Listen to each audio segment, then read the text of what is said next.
Bonjour Myriam, est-ce que tu peux te présenter et nous présenter le domaine? Bien sûr. Alors donc Myriam Schmitt, du domaine François Schmitt, domaine familial qui est situé à Orschwihr, très beau village viticole. Donc le domaine existe depuis plusieurs générations de vignerons qui travaillaient au départ plus la vigne. Et qui ne mettaient pas leur vin en bouteille. Et c'est mon beau-père François Schmitt, d'où le nom du domaine François Schmitt, qui a décidé de concentrer toute l'activité sur le vin et qui a commencé à mettre son vin en bouteille et vendre ses bouteilles.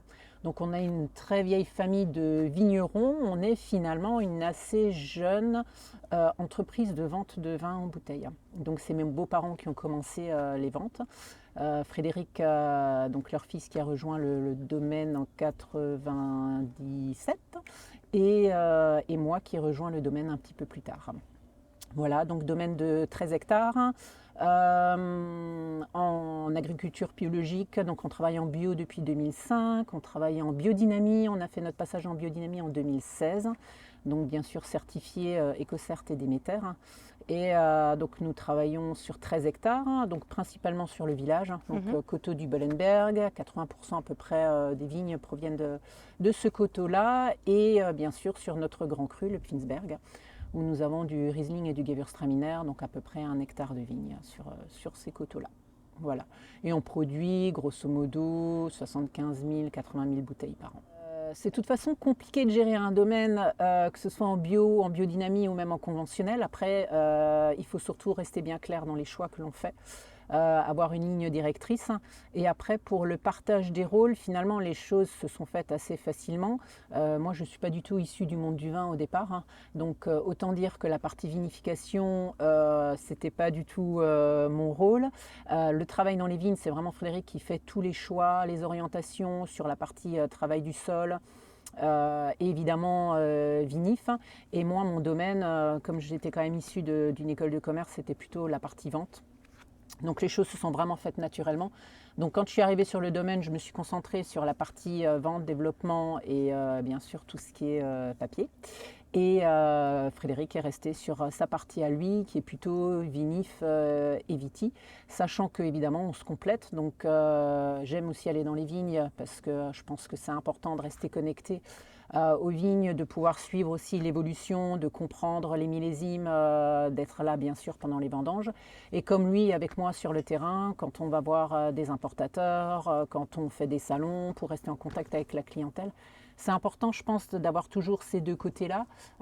Lui pour comprendre aussi les attentes des consommateurs et puis moi aussi pour comprendre et pour expliquer mes vins, de voir un peu tout le travail qui est fait derrière. Et je pense qu'on prend du plaisir l'un et l'autre, ponctuellement à aller chez chacun et finalement d'avoir bien nos deux bases qui sont séparées. Après, le choix d'IAM s'est fait assez naturellement. On a fait les premiers essais, je crois que c'était en 2004 ou en 2005. Où on a bouché de différentes façons. Alors nous, on avait évacué immédiatement tout ce qui était synthétique, voilà, parce qu'on n'était pas convaincus et qu'on essaye de faire des vins de garde. Et je pense que, voilà, que ce soit liège naturel ou diam pour les vins de garde, c'est quand même primordial. Donc on a fait différents essais, après on a basculé en totalité, après on a changé aussi un peu la longueur de nos bouchons, voilà, on est passé sur des longueurs un peu plus importantes sur nos grands crus par exemple. Donc voilà, les choses ont évolué quand même et puis les technicités d'IAM ont évolué aussi entre le moment où on a basculé et aujourd'hui. Il y a quand même différentes choses qui ont encore évolué, donc on continue à suivre les évolutions. Après, par rapport à la biodynamie, il y a toujours aussi les doses de sulfite qui sont un petit peu plus faibles, mais finalement, nous, dans le bouchage, ça n'a pas énormément changé. Notre façon de faire entre la bio et la biodynamie, on s'adapte toujours. Après, voilà, on a des vins qui peuvent être nature, on a différentes choses. On continue aussi à évoluer, on peut aussi être amené à faire des vins de macération, des choses comme ça. Donc pareil, on continue à voir un peu avec les évolutions du bouchage. Alors c'est vrai que auparavant, j'ai dit que j'étais pas issue du monde viticole. Moi je suis pas du tout issue de ce monde-là. Mes parents sont pas du tout vignerons, je vivais pas dans le vignoble, j'ai pas fait mes études dans le monde du vin. Et j'ai rejoint Frédéric fin 2009, début 2010. Après avoir fait une autre vie complètement différente dans le monde de la banque. Et c'est vrai que quand on arrive dans le monde viticole et que On n'a pas beaucoup de personnes que l'on connaît, c'est vraiment pas évident. Le rôle des femmes a aussi un petit peu changé, hein. On a maintenant beaucoup de femmes vigneronnes, on a beaucoup de femmes œnologues, on a beaucoup de femmes dans le monde du vin.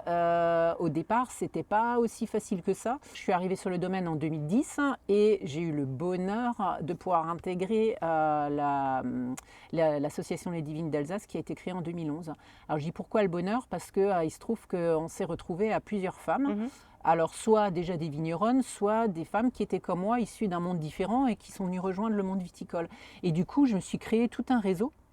Et des premières rencontres où j'étais derrière mon mari, où je connaissais peu de personnes, j'arrivais après dans une rencontre où finalement lui il allait de son côté, moi j'allais de mon côté, je connaissais plein de monde. Et ça m'a complètement ouvert le monde de la viticulture, de par aussi ce réseau d'entraide. Donc cette association a été créée vraiment dans ce but-là au départ, de faire un réseau d'entraide entre femmes et évidemment de faire une association qui fait la promotion des vins d'Alsace. Au jour d'aujourd'hui, on est à peu près 60 femmes issues de différents milieux, donc soit vigneronnes, soit œnologues, soit il peut y avoir des chefs, il peut y avoir des personnes qui travaillent dans le marketing du vin. Toutes les femmes qui permettent, de par leur métier et de par leur connaissance, de faire la promotion des vins d'Alsace. Il y a différentes choses. Il y a un petit côté familial puisque mon mari a vécu dans la maison qui se trouve juste au pied de la parcelle. Une maison qui appartient à son oncle. Et son oncle était vraiment beaucoup en voyage quand il travaillait à l'époque. Et donc mon mari a vécu une partie de son enfance ici, donc il a joué au pied du Bollenberg avec son frère. Et il y a toujours un peu un rapport un peu presque affectif à cette parcelle-là. Moi j'aime beaucoup cette parcelle parce que c'est la plus petite parcelle du domaine. C'est un vin, donc la Croix du Sud, ce Pinot Blanc, qui est issu de cette parcelle, qui est une des plus petites. C'est vraiment une cuvée qui est très confidentielle. On produit 600 à 700 bouteilles de cette cuvée-là. On se trouve au pied du Bollenberg. On est sur notre sol argilo-calcaire. On a toujours beaucoup d'acidité. C'est une parcelle qui est 100% Pinot Blanc. On n'est pas très loin des carrières à chaud, donc c'est un endroit vraiment très particulier. On a une superbe vue sur le Bollenberg qui se trouve là. On a vraiment une superbe vue sur le village aussi, sur notre grand cru qui est juste là-bas. Donc moi j'ai une affection particulière pour cette toute petite parcelle qui nous fait toujours une très petite cuvée mais juste magnifique. Et donc j'avais envie de proposer aussi ce vin-là parce qu'une des spécificités du domaine c'est aussi les vinifications en barrique. Donc évidemment les pinots noirs, ça c'est assez classique en Alsace. On trouve aussi des blancs que l'on fait en barrique, dont notamment ce pinot blanc, on fait également un sylvaner, on fait d'autres vins en barrique. Et c'est vrai que la barrique c'est aussi une façon de vinifier qui est très intéressante. Donc on est sur des élevages entre 12 et 18 mois en règle générale, ça va dépendre des millésimes un peu plus chauds, millésimes un peu plus froids. On va goûter nos barriques. Si on estime que les vins sont prêts, on les met en bouteille.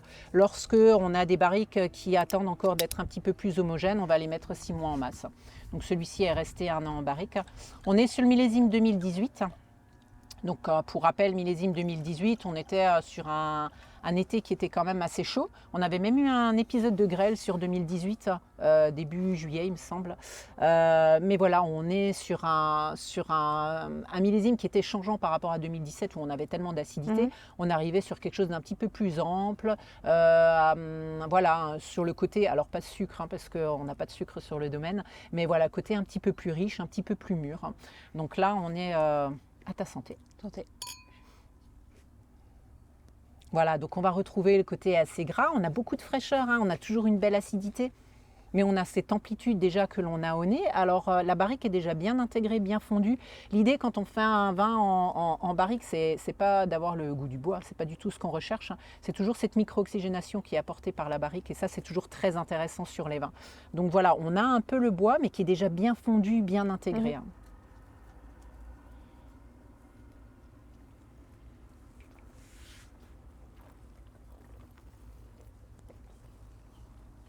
Et puis on attaque sur cette fraîcheur, quoi.